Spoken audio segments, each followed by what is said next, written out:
Hello. I want to talk about diet.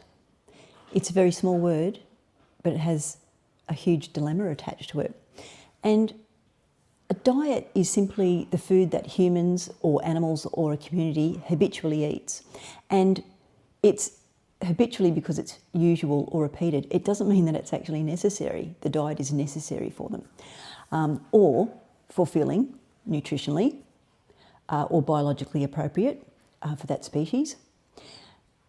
And I want to talk about the diet debate, if you like, between the complete raw food people and the dry food people. Now, we've got vets and we've got nutritionists. Now, vets aren't nutritionists, and nutritionists are certainly not veterinarians. They're not able to treat or diagnose diseases or provide medical advice. But we also have breeders. The thing that all of those three, well, first of all, the vets and the nutritionists, who are classified as different kind of scientists, and the breeders, who are most of the time unqualified. Some of them may be qualified in some way with respect to nutrition, but the thing that they all have in common is that they're humans, and they're all operating and functioning on their own level of consciousness or unconsciousness. And what I mean by that is that the choices that they make and what they perceive or how they prioritise determines the order of the relative importance of other people, other animals, or other things. And when we talk about prioritising, we're actually designating or treating something or another species as being very or most important. Now, of course, humans treat themselves as the most important species on the planet, but now there seems to be a situation where we're also placing our dogs, another species, on that hierarchy below humans. And so by doing this, we're creating another dilemma because, first of all, with either of those foods, a complete dry food diet or a complete raw food diet for dogs, what it does, it disconnects humans from their dogs, because you can just put some raw meat down for your dog and you can see Morty and Marco are really enjoying a bone. This reconnects me to a certain extent with my dogs, because I enjoy seeing them enjoying a lovely raw meaty bone, but it also disconnects me as a human being from other species. And most importantly, the billions and billions of animals within those species that are being bred into existence simply to be enduring or suffering long lives, depending on what type of species they are, or very short lives, depending on whether they're taken away from their mother in the first 24 hours, because humans want to drink milk and humans want to eat yogurt and humans want to eat cheese. But the chain of suffering is so much more of a dilemma than that, because not only are those animals suffering, we're also causing our dogs to suffer in a multitude of ways by just feeding them a raw diet or a complete dry food diet, because you can just put those ingredients down on the ground for your dog and completely just leave them to their own devices. And that, whether that's a cup of dry food just in a bowl, because that's the way people feed their dogs, or whether that means just putting some offal on a plate for your dog or throwing it out in the backyard for them.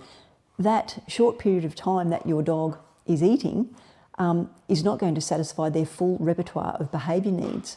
And of course, the environment that we're shoehorning dogs in is a type of Stockholm syndrome. And basically what we're doing is we're restricting our dogs' environment, we're restricting their choice, we're restricting their preference for their natural food, which is, of course, protein, but it's also having effects with respect to how we're breeding dogs as well, because the genetics and the genetic manipulation of dogs means that they're now dependent upon us, and of course, that is then having a multitude of issues with respect to millions of dogs surrendered to shelters and millions of dogs being bred into the world, and including cats, to satisfy human desires, human needs, human wants, because they want a dog that looks like this, or a dog that has a face like this, or a dog that has a nice temperament. But as we're genetically manipulating dogs, we're also diluting out their natural instinctive behaviours, and one of those is hunting. And of course, dogs were bred to be specifically human companions for humans, and so we've diluted out their ability to hunt. They're dependent on us for everything they need, including their diet. But not only are the environments that we're putting our dogs in making them behaviourally sick, the diets that we're feeding them are making them physiologically and medically sick. And so that's a really huge dilemma. Now, when we reconnect with our dogs, I talk about this all the time, reconnecting with our dogs puts us in the state, an emotional state where we're feeling empathy and compassion. Okay, now, how disconnected can we feel when we just put a cup of food in a bowl and then walk away? So reconnecting with our dogs via the food that they eat, by providing them with whole foods, natural foods, fruits and vegetables that are safe for them, we're actually reducing the pathway of suffering for those species, and we're also reducing the pathway of suffering for our dogs by transitioning over from a complete raw diet and a complete dry food diet to a diet that is a mixed diet and a diet full of variety that still fulfills their nutritional needs in an optimum way. Now, are we going to get everything right? No, we're not, and we can look at that with our own diets. I mean, we have diets now that are causing, health crises of diabetes, obesity, other diseases. We've got lots of immune-mediated diseases, and they're also being very much seen in our dogs and cats as well. And I just want to talk about why it's important to transition to a whole food diet and a natural diet, because dogs aren't able to, first of all, let's look at dogs. Dogs aren't able to break down and digest fibre. Okay, they don't have the enzyme to break down the cellulose, and that's in plant matter. But we can actually help our dogs digest this material so they can actually get the nutrients that are well absorbed by dogs, and science has shown that in some studies. We can do this by either lightly steaming the food or cooking the food. So there's a way that we can feed plant matter, if you like, to our dogs in a way that still has nutrients and nutritional value for them. And that is helping to reduce the burden on the billions and billions of animals that are bred into existence simply to feed our dogs, whether that is a dry food diet or a raw diet, complete raw diet. Now, dogs don't have any enzymes in their saliva to break down carbohydrates and digest them. And of course, their jaw isn't actually structured to allow them to grind food. And so we might actually think, well, okay, so that they must just need to eat raw protein, raw meat all the time. But they also have a pancreas, and the pancreas has enzymes that actually digest carbohydrate and starch. And that makes sense because dogs, way back before we started genetically manipulating them, they would eat carrion, they would eat plant matter, they would eat carcasses, they would kill prey, but they would also need to sustain themselves with other nutrients when they weren't able to make a kill based on a proteinaceous diet for a specific length of time. That might be a few days or so. So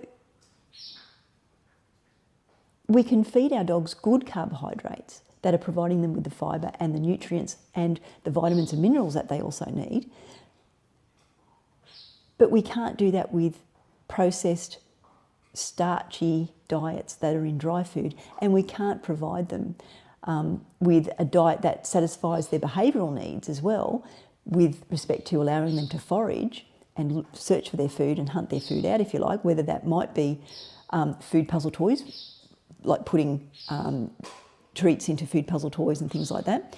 But dogs also need essential fatty acids, and there's ways that we can provide that, and they don't get that from meat anyway, because meat has a limited, raw meaty bones, that is, has a very limited nutrient list, if you like.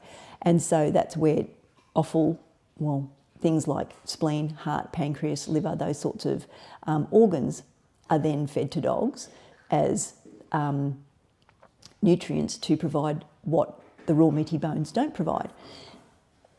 But we can also provide our dogs with natural whole foods in small amounts to cover that, to cover the need for essential fatty acids. So let's have a look at a little bit more detail with respect to the dry food industry. Now, the AFCO is the Association of American Feed Control Officials, and they're a private non-profit voluntary membership organisation. Now, the AFCO provides nutrient profiles, and they are the recommended guidelines, if you like. Now, in order for one of those dog foods to meet the recommended profiles, they have to meet the relevant dog and cat food AFCO nutrient profiles, and they also have to pass a feeding trial using AFCO procedures. Now, all the ingredients that the AFCO guidelines include are crude protein, crude fibre, crude fat, and the moisture or water content of the food, including minerals and vitamins. So what pet food is approved by the AFCO? And the answer to that question, no AFCO approved pet food has been designated at all. The AFCO is only used as a reference as part of how adequate the labelling is with respect to nutritional values or nutritional constituents for pet foods. And when we look at what a label is, the definition of a label, that's a phrase or a name that's given to something, and it usually is something that can be restrictive but also inaccurate. So when we consider how fillers like carbohydrate fillers, meals and things like that, whether they're carbohydrate or starch meals or whether they're protein meals, rendered protein, which that sort of protein is deemed not fit for human consumption. So when we think about how these things are added to bulk up dry food diets in order to reach the crude minimum levels that the AFCO requirements state, then we can see how inaccurate and particularly restrictive labels are on pet foods. And just on the labelling of pet foods, and I'll talk about an example that I have here. It says pet food only.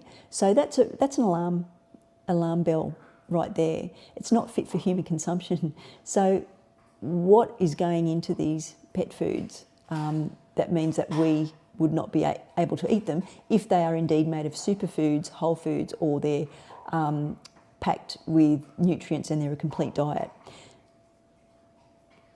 The other thing is, most of these dry foods can be formulated for all life stages, but that just simply means giving more or less of the diet, depending on how many grams by weight that animal might need, or whether you're feeding that food ad lib, like all day, or just for certain times of the day.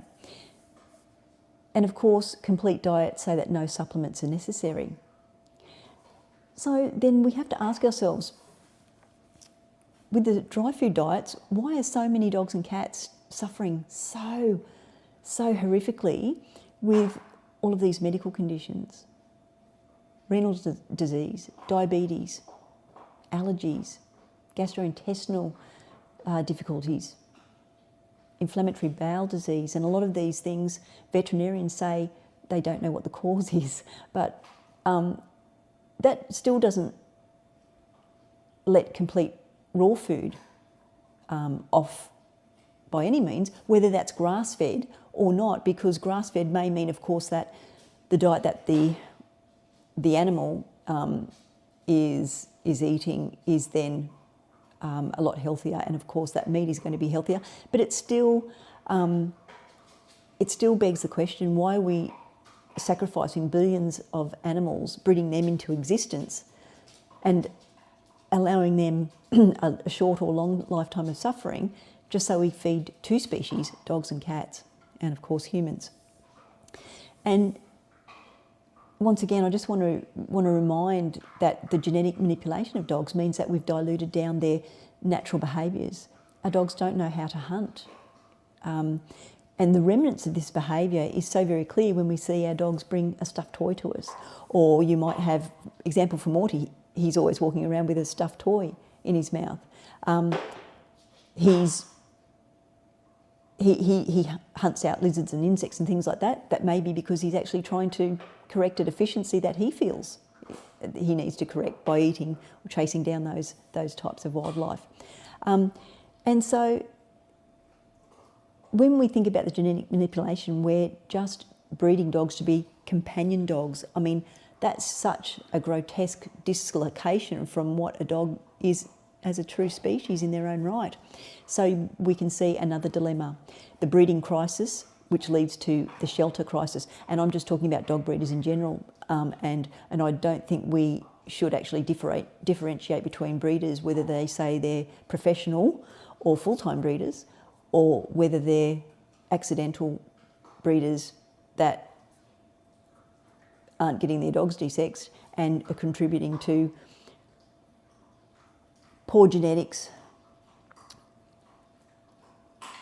in that way because they're unplanned, and of course there's no science behind that, if I can refer back to science with respect to breeding.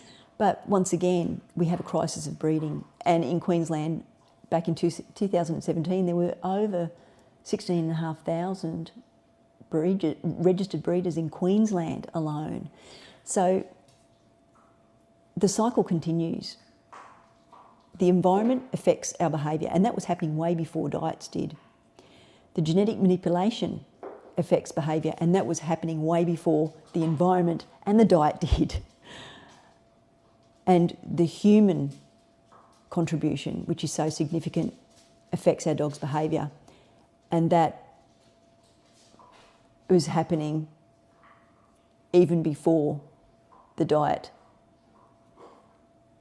the environment, and the genetic manipulation. Now, what you're seeing now as I'm speaking is a pretty sad in memoriam, if you like, of all of the food recalls. And they're not just dry food and wet food, they're also just the treats that we give our dogs and cats every single day. The potential for contamination of salmonella, listeria, but the listeria was found in the green beans, which is, of course, beans are a vegetable, so they were contaminated even before they went into the process to become dry food. E. coli, things like aflatoxins, I mean, these are lethal, and that was this year. Aspergillus, 2020, that causes liver cancer. Elevated beef thyroid, hypothyroidism in dogs and cats, or whoever might eat that in elevated levels. Low levels of pentobarbital, that was in 2018. Horses, cattle, sheep, dogs and cats, they're all euthanized with that barbiturate. So how are low traces getting into dog food and pet food in general? Propylene glycol, that causes central nervous system toxicities, heart arrhythmias. We have grain-free diets that have also been recalled because there's been a link, not just the link that was with respect to the taurine deficiency in cat food, where cats were getting enlarged hearts, but also the link to dilated cardiomyopathy. That might have been because the taurine was present, but it was not able to be metabolised. The link there is related to things like kangaroo, lamb, pork, and where those main meats were the predominant meats in the diet, and those diets were dry food, grain-free. Now, if you have a look at the FDA update in 2018, the FDA investigation in 2018, they investigated the link. They couldn't find the cause, but yes, there's a link. There was an update in 2019, but as you can see from the Q&A, the questions and answers forum that they had on the investigation, they're just going around in circles because they're going to refer you to a veterinary board-certified veterinary nutritionist. And so, but you know, we have veterinary medicine specialists and veterinarians that are just handing out dry food prescription diets every single day and selling those in large numbers. It's also interesting that other grain-free diets where lentils and peas and beans were used, the same link was seen, but this was because in these dry food diets, the proteins were actually extracted from the peas and the lentils. And it's getting to the stage now we not only have grain-free diets, but we have ID, intestinal diets, gastrointestinal diets, depending on which brand you go for, brain diets, cognitive diets. Now, there's studies that show that antioxidants and enrichment, which is allowing our dog to express the natural behaviours that they need to do by providing them with food puzzle toys or foraging opportunities to get their noses working, those sorts of things. When we're enriching the environment, but not enriching the environment, we're actually providing our dogs with the basic things that they need for their mental health and welfare. That study in ageing beagles back in 2017 showed that giving our dogs enrichment and also antioxidants in a diet over a longitudinal study, that is basically an observational study, over a 2-year period, it showed that, yes, it improved those ageing beagles with respect to their cognitive decline. But either or having antioxidants added to the diet or providing enrichment was helpful, but both of them together was far more superior. But I want to ask the question, why wouldn't we get our antioxidants, not just for ourselves, but our dogs and cats, why wouldn't we provide them with the antioxidants that they need in whole foods, in natural whole foods? And why wouldn't we want to improve our dogs' cognitive ability by just doing something simple as providing them with food puzzle toys, the ability to forage and the ability to perform their instinctive and preferred behaviours? So this is another dilemma, if you like, of the dry food industry and, of course, the complete raw food industry, because we're still having the suffering of billions of animals, but we're still not providing our dogs with the other factors, those very other intrinsic, inherent factors that we need in order to help them be healthy and adapt to the lifestyles that we're putting them in. And just to talk a little bit more about the protein, in 2007, Melamine killed thousands of dogs by attacking their kidneys, causing renal disease and death, and that was cats as well, and that was worldwide. And in 2008, young cats with unexplained renal failure were also seen as a result of melamine.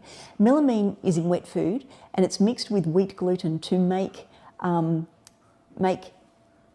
meat chunks, which aren't really meat chunks because they're wheat gluten chunks, to help them hold their shape. And when we look at the crude protein in any diet, that crude protein for that dry food, for example, can be carcasses, can be slaughtered animal waste, and can also be rendered into a meal.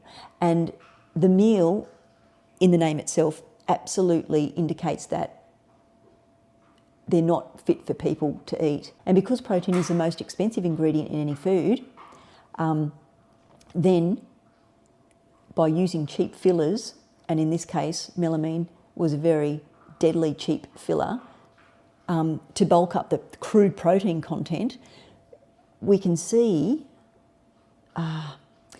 even more closely how restrictive and inaccurate labelling is when we actually look at the processes behind the labels. Now, just looking at all of these recalls, it's also really interesting that we can be more shocked by the recalls themselves than actually the shock and directing our true shock and focusing that shock on the billions of animals that were enduring short lives or long lives and factory farmed, never seeing daylight and enduring that life of suffering in order to then be processed into something that is so unhealthy and so detrimental to our dogs' mental health and well-being, and also cats, of course, but also their physical health and well-being. And looking at those animals that don't see daylight, the factory-farmed animals, that's why we see so many additives in dry food, because they're not being fed species-appropriate diets, and their life means when they're not actually in their natural environment, they've got deficiencies in nutrients, and so they have to be added to the foods. And a prime example of that is vitamin D. But also, our dogs can't make vitamin D on their own. They do need to absorb that from the proteins of animals. But that's something else to think about. And that's also a dilemma, because if we expect our dogs to be fed a biologically appropriate or species appropriate diet, why aren't those billions of animals being fed an appropriate diet as well? So, an interesting exercise. I have some dog food and it's called Nude. And I want to do a little bit of an exercise. Now, I emailed Nude because I wanted to find out what their phosphorus content of their dog food was. And I asked them, could they tell me? And then I got an email back saying that the food is minimum 1% phosphorus. So I sent them an email back asking, could you put that into context? What type of quality and quantity? And I had 3 contradictory statements in the one email sent to me. The phosphorus level can be between 1 to 2.5%. We guarantee a minimum of 1%. The phosphorus levels in our recipes are formulated to be close to 1%. That's a pretty complicated and vague, inaccurate guaranteed analysis just on one ingredient. Let's look at the Nude dry food ingredients. So from the photos you can see here, I've included the Vetifarm crumbles because apparently that's a complete diet for birds as well. And when you think about birds, captive birds, they're in a cage, they're not flying around, they're not able to forage for their food, they're not able to go and fly from tree to tree to get their, to get a variety of foods that they eat. They're sitting in a cage. So it's not just extending to dogs and cats, it's extending to all companion animals and all animal species. We're trapped in this terrible cycle where our animals get sick, and then of course, with respect to particularly the DCM, the enlarged heart issue there with the taurine deficiency or inability to be metabolised, we can see that then what we then do is we refer back to vets, and then vets say, okay, well, we need to do x-rays and we need to check the heart, we need to do a heart score, and then we might need to do a cardiac ultrasound. And so then we see the perpetuation of industries because of science that is not conscious, that is not used and analysed and then evolved to a higher level of intelligence to then gain wisdom from that. So let's look at the Nude dry food ingredients. Okay, so the first one is salmon. But they've also added salmon oil and chicken fat. And will they be adding that to bulk up the fat content to actually make the minimum that they've got on the side of the bag? We don't know. Fish meal. Now, fish meal might be a good grade, a good quality grade, but we don't know. And if we're talking about meals, as I mentioned before with respect to protein, then would we not assume, or could we assume, or would it be reasonable to consider that maybe the fish meal might not be a high form of protein where the protein molecules are very small, so it's reducing the risk of allergies because the immune system isn't detecting them? Or could that be a really poor quality fish meal, whether we've got lots of offal fish heads and things like that that have just been thrown together and they've been ground down and pulverised to make a meal? We don't know. Digested animal protein. Now, there's a few species there that they've used in this whole food salmon diet. So there's 4 species in this one bag, not just one. And the digested animal protein is used to increase the palatability. Now, we've also got rice, tapioca, sweet potato, berries, spinach, carrot. But why wouldn't we use natural alternatives and whole foods instead of that? Why wouldn't we? And why are we being manipulated, or why is the science showing us in a way to go down to this pathway? Why are we being guided by the science, or the so-called science, by this not even routinely, but religiously, to continue to, for want of a better word, poison our dogs and cats. Now, it's not because some people will say that there's a lot of vested interest. Okay, of course there are going to be. But I cannot believe that veterinarians actually are in their industry to harm animals. We're not in that industry to do that. The thing is, nutritionists aren't either, and dog breeders aren't either, but every human being on this planet is living and functioning according to their own level of unconsciousness or consciousness. And so this is the function of this video, just to try to help us to see a global picture where we can at least help to transition and transform things. So we're reducing the suffering, not just of our companion animals, but the animals that are going through suffering to feed our companion animals. They've also included a probiotic that you can see there. That's interesting because apparently the science shows us that putting in a probiotic can help with the digestibility and the gut flora.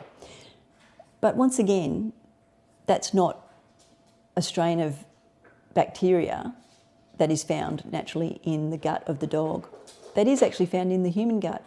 And so, of course, dogs have their own unique gut flora, but we can still use whole foods in a way and also present them with a good range of seeds and grasses, natural grasses and herbs, to help with their prebiotics, which are going to help to feed the probiotics, which are the flora in the gut. So a dry food can't do that, and a complete raw food diet can't do that either. So this is again the bigger question of why it's so important that we consider also transitioning over to whole and real foods and whole grains and natural safe fruits and vegetables for our dogs particularly, to provide them with those essential nutrients that keep their gastrointestinal tract happy, which then reduces the risk of allergies, but also reduces the risk of behaviour problems as well, because when we think about the relationship between allergy, itch and anxiety, they're all very much intertwined and related. It's all about providing a transition to wholesome, healthy foods. Of course, our dogs prefer protein, but if our dogs do have the capacity to digest carbohydrates, it makes sense that we should be able to use thoughtful, considered and appropriate safe carbohydrates that provide a good deal of nutrition for them, as well as good sources of fresh protein in the form of meat and raw meaty bones. When we're reconnecting with our dogs through their food, this helps us to understand the dilemmas that I've been talking about. And then what we do is we can then take a really big step back and see the global picture. We can identify the suffering of billions of animals that are being bred into existence to feed two species, dogs and cats, and of course humans. But in the process of those billions of animals being bred into existence to be slaughtered and endure their suffering, we are actually putting our dogs and cats through suffering as well because of the diet that is being provided through either dry food or complete raw food, because it's not fulfilling. Whilst the raw food, complete raw food, may fulfill most of the dog's nutritional needs, it still needs to be made completely aware that the genetics of our dogs, how they're living, the environment, and also dry food, that's making our dogs sick. And so with the way that dogs are living now, we can't just look at diet in isolation, as I mentioned before. So when we reconnect with our dogs, we understand that the suffering of those animals, the billions of animals to feed dogs and cats, also is causing suffering for our dogs and cats. But because of the behavioural issues, the health and medical issues that our dogs and cats are getting, that's causing us suffering as well. And so when we take a really big step back and shift into consciousness, we can see that big picture. And then we understand that we're factory farming dogs and cats also because the millions and millions of dogs and cats are being bred into the world, and it doesn't matter whether they're full-time or professional breeders or not, they're still brooding them into existence because humans want them in that way, designed in that way. And so when we can see that we're creating not just our own suffering, but the suffering of so many other millions of animals, then we will have shifted into consciousness. And that's a good thing. We'll talk again soon.